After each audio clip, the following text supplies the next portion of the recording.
श्री श्री राधा रमणो जयति भजनिताय गौ राधे श्याम। जप हरे राम। चरित सुधा श्री श्रीमद राधा रमण चरण दासदेव बड़े बाबा जी महाशय का जीवन चरित्र। मूल बंगला संपादक प्रकाशक श्री रामदास बाबा जी। आनंद। कृतज्ञता स्वीकार करना ही तुम्हारे भोग लगाने का एकमात्र उद्देश्य है। नवदीप। आनंद मित्र से भेंट के अंतर्गत ये वार्तालाप हो रहा है। आनंद। कृतज्ञता स्वीकार करना ही तुम्हारे भोग लगाने का एकमात्र उद्देश्य है। नवदीप। किसी विषय को हम स्वीकार करें या ना करें, स्थिर चित्त से उसका मर्म ग्रहण करना मनुष्य मात्र का कर्तव्य है। किसी धर्म के विषय में यदि हम कुछ जानना चाहें और आरंभ से ही उसके प्रति अश्रद्धा प्रदर्शित करें या सोचें कि वो कुछ भी नहीं, तो उस धर्म में कितनी ही सत्यता क्यों न हो, वो कितना ही विशुद्ध क्यों न हो, हमारा अहंकार उसका यथार्थ मर्म नहीं समझने देगा। यदि हम अहंकार के उस ऊंचे मन से नीचे उतर सकें तो संसार की प्रत्येक वस्तु से कुछ न कुछ शिक्षा अथवा आनंद अवश्य प्राप्त करेंगे। पर हम ऐसा नहीं करते। किसी को विद्या का गर्व है, किसी को धन का, किसी को पद का, किसी को रूप का, किसी को ज्ञान का, किसी को अपने साधन का। इस प्रकार सभी किसी न किसी के अहंकार में मत तो हो निरंतर तिताब ज्वाला से पीड़ित रहते हैं।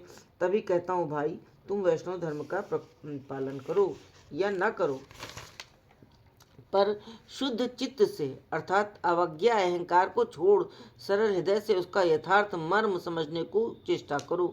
निताई समझा देंगे। सनातन धर्म विशेषतः वैष्णव धर्म के प्रति तुम्हें अत्यंत अश्रद्धा है। पर मैं तुमसे पूछता हूँ कि इस विषय में क्या तुमने कुछ विचार विमर्श किया है?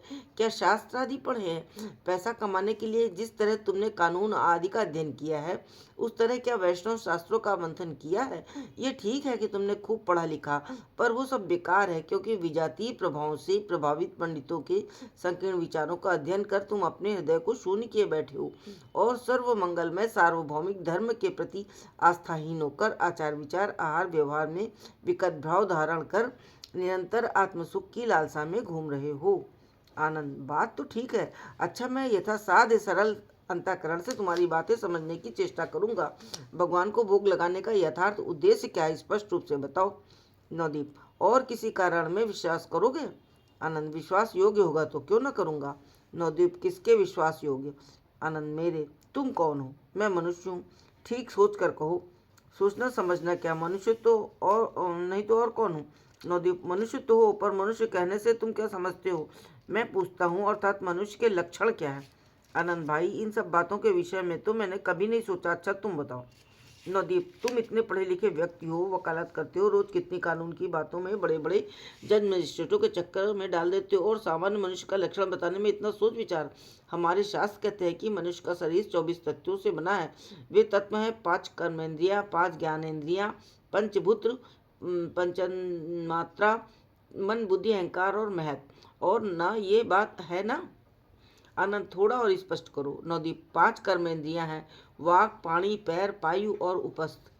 5 ज्ञानेन्द्रियां हैं, आँख, कान, नाक, जीभ, त्वचा। इसी तरह पंचभूत हैं, पृथ्वी, जल, अग्नि, आकाश, वायु। और पंचन मात्रा है, रूप, रस, गंध, शब्द और स्पर्श। आनंद। ठीक। नवदीप। तत्पश्चात मन, बुद्धि, अहंकार और महत हैं। संकल्प, विकल्प आत्मिका वृत्ति विशेष को मन कहते हैं। निश्चयात्मिकता वृत्ति को बुद्धि कहते हैं। अहंकार का अर्थ है मैं, मेरा। इस प्रकार का ज्ञान। तत्पश्चात है महत। आनंद। महत क्या है? नवदीप। महत को समझाया नहीं जा सकता, पर समझा जा सकता है। उसे दिखाया नहीं जा सकता, पर देखा जा सकता है। उसका आस्वादन नहीं कराया जा सकता, पर आस्वादन किया जा सकता है। आनंद। यही तो गोलमाल है, जिसका कोई प्रमाण प्रयोग नहीं, जो किसी को दिखाया नहीं जा सकता, समझाया नहीं जा सकता, बताया नहीं जा सकता, उसका विश्वास कैसे हो? नवदीप। ठीक कहते हो। अच्छा, जिस समय तुम गहरी नींद सोते हो, उस समय तुम्हारी कर्मेंद्रियां, मन, बुद्धि, अहंकार आदि कोई काम नहीं करती, क्योंकि उस समय यदि कोई तुम्हें गाली दे या तुम्हें प्रशंसा करे तो तुम कुछ नहीं समझते। हर्ष, विषाद आदि भी उस समय नहीं होते। यहाँ तक कि उस समय यदि कोई बाघ या सांप आक्रमण करे तो तुम बुद्धि शक्ति द्वारा अपना बचाव तक नहीं कर सकते। फिर भी ये सच है कि तुम रहते हो और तुम्हें ज्ञान भी रहता है। वो कौन सा ज्ञान है, बताओ। आनंद। उस समय में किस प्रकार का ज्ञान रहता है, इसका प्रमाण क्या है?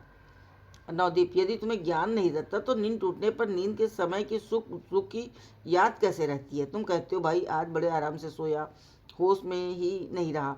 आनंद, इसी ज्ञान को महत्व कहते हैं। नवदीप, बिल्कुल इसी को नहीं, ये है चैतन्य अर्थात अविनाशी नित्य पदार्थ। महत शब्द का अर्थ भाषा द्वारा व्यक्त नहीं किया जा सकता। यही कारण है कि शास्त्र उसे अव्यक्त कहते हैं। इसे तो अनुभव ही किया जा सकता है। फिर मैं ठहरा मूर्ख, क्या बताऊं? तुम एक शिक्षित व्यक्ति हो, बचपन से ही पाश्चात्य भाषा और संस्कृत का तुम्हें अभ्यास है। तुम्हें समझाना मेरी शक्ति के बाहर है। हाँ, अपने गुरुदेव से जो कुछ सुना है और सुनी बात की जितना ग्रहण किया है, उससे यदि तुम्हारी वृत्ति हो सके तो बताऊं। आनंद, वो तो बताओगे, पहले ही मेरी एक बात का उत्तर दो। तुम लोग विदेशी भाषा और संस्कृत से इतनी घृणा क्यों करते हो? नवदीप, कौन कहता है कि हम घृणा करते हैं? यदि मेरी बातों से तुम्हारी ऐसी धारणा बनी है तो मैं समझता हूँ कि मैं अपना भाव ठीक व्यक्त नहीं कर पाता। हम लोग किसी की भाषा या भाव से घृणा नहीं कर सकते, क्योंकि हमारे गुरुदेव का आदेश ऐसा नहीं है। उनका कहना है कि अहंकार से दूषित अपनी नीच वृत्ति के अतिरिक्त इस संसार में घृणा करने के लिए और कुछ नहीं। संसार में दृश्यादृश्य सभी पदार्थ भगवान का प्रकाश है। इसलिए हम यदि किसी से घृणा करते हैं या किसी की अवहेलना करते हैं तो अधर्म है। जय जय श्री राधे। जय हो बड़े बाबा की।